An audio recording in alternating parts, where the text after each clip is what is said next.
Good morning. My name is Ruggiero Lo Monaco. I'm the head of real estate funds at Rasmala Investment Bank. Today is the 20th of November. It's 10 o'clock here in Dubai. Today, I would like to take you through some simple analysis on why real estate, listed real estate, is more attractive than private today. Okay. So in order to do this, I have selected two contestants. World Cup is starting, so we think about contestants. There are two runners. The first is the National Council of Real Estate Investment Fiduciaries, so the so-called NCRIF Property Index, and the other is the FTSE Nareit All Equity REITs Index. They relate to the US market, where there is a much longer set of data. So let's see what is who has been winning the race between private and listed real estate. So let's start first with the longest set of data that I could retrieve from Bloomberg, which is from the 31st March 1978. So over this very long time frame, the winner is the listed real estate, which delivered 11.52% annualized return versus a 9.15% annualized return of the private index. Why is that so? Well, it will be evident over the next few slides. Or better, why is it that investors continue to invest in private real estate if the data over a very long period of time seem to point to the fact that listed real estate performs better by quite a significant margin? Okay, so let's see why, and let's by starting to narrow the time frame of the analysis. So now let's go to 20 years. Over 20 years, the difference it's much narrower. I would say negligible.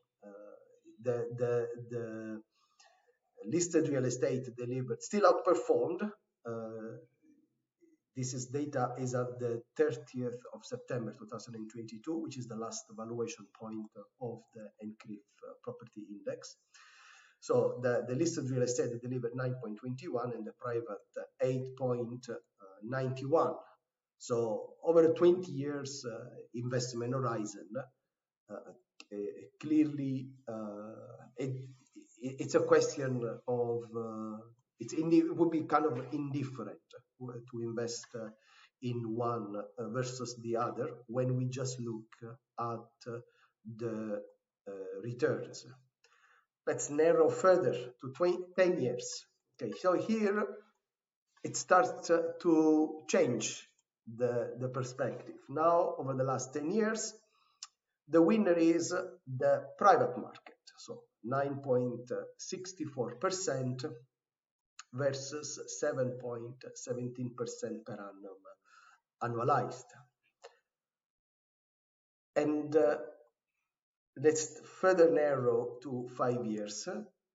And again, that difference is there and it widens. Now, the listed markets performed 4.14% and the private market 8.77%. But as you can see, this underperformance really happened this year. So let's look at the 1 year return. And here we have a situation where the listed market delivered a minus 23.58% 57% return, and the private market 17.69% return. So the answer to our question of why investors continue to invest in private real estate, it's quite simple actually. It has to do with the fact that despite all of us essentially claiming to have long-term investment horizons, when we make investment, we are always told to be long-term investors. Ultimately, we do measure our returns on a quarterly, on a monthly, every 5 years, a 10 years basis, and to show a drawdown of 23%, or even worse, if you look at the difference, it will be like 40% underperformance. It's not. It's basically the end of the career for an investment manager who recommended to invest in listed real estate 1 year ago relative to private real estate. So it is what we can call it's illiquidity premium. So investors pay for not seeing the value of real estate fluctuating in the short term.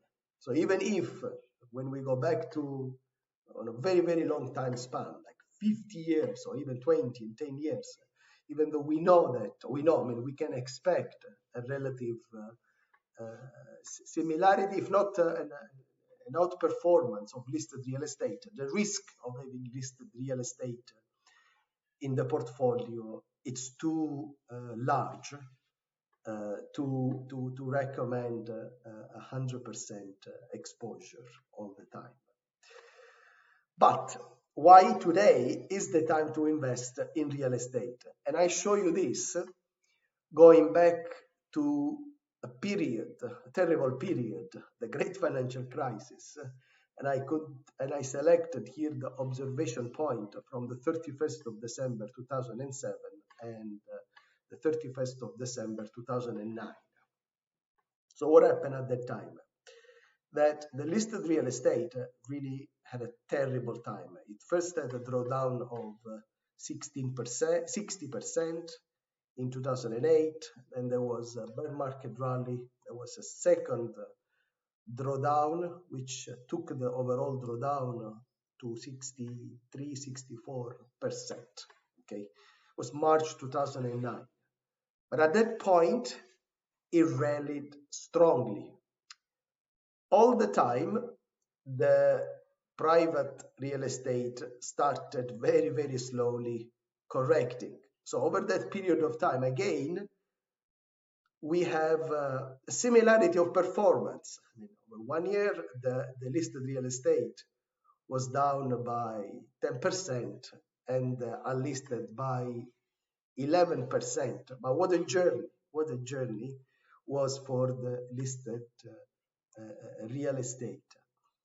So today, we are probably in a similar situation, maybe with less extremes, because there is not a huge stress in the financial market.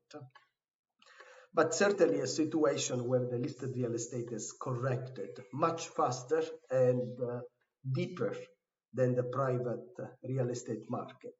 So from this level, what we probably are going to see is a relentless fall of the private market real estate and probably a strong recovery of the listed real estate.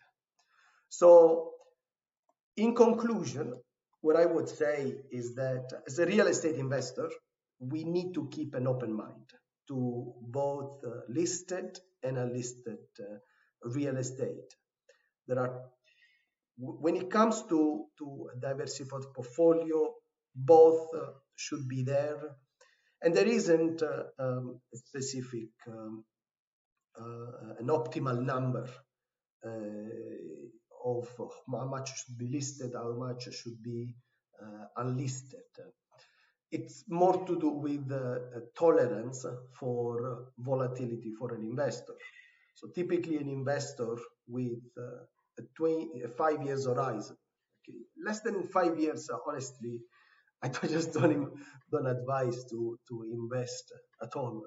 Just keep your money on deposits or fixed income securities. But with the 5 years horizons, I would say 20% allocation to listed real estate on average should be acceptable. Maybe 30%, but then the volatility starts, the standard deviation of the portfolio starts, it might increase to levels which are not really acceptable.